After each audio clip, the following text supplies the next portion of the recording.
د نوینو لک د خرابې توپ اچونې له امله د افغانستان کرکټ ملي لوبډله له ماتې سره مخ شوله. په لومړۍ شل اوریزه لوبه کې د افغانستان کرکټ ملي لوبډلې د زیمبابوې لوبډلې څخه په 4 وکټو په توپیر ستره ماته وخوړه. د نن سیالۍ ټاس افغان لوبډلې وګټي چې په خپله د توپونې پریکړه وکړله. په ټاکل شویو شلو اورونو کې د شپږو لوبغاړو په اسپزېدو سره 144 منډې جوړې کړلې.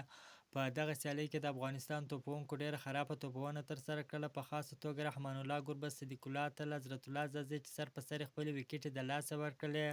خو په آخري شیبو کې به د افغانستان کرکټ ملي لوبډلې الونډرانو لوبغاړو ډېره زبردسته بهترینه لوبه ترسره کړله.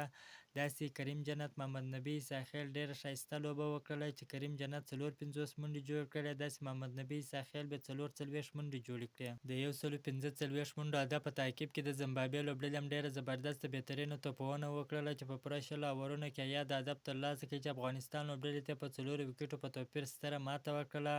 په دغه سیالۍ کې نوینو لک 3 وکټې واخیستلې چې زیاتې منډې یې ورکړلې. محمد نبي عیساخیل 1 وکټه واخیستله او راشد خان هم ډېره زبردسته بهترینه سیالۍ ترسره کړله چې 2 وکټې یې واخیستلې. د افغانستان او زیمبابوې کرکټ ملي لوبډلو ترمنځ د دویمه شل اوریزه لوبه د جمعې په ورځ ترسره کیږي. که دغه سیالۍ زیمبابوې لوبډله وګټي نو د 3 شل اوریزو لوبو سیریز به زیمبابوې لوبډله وګټي.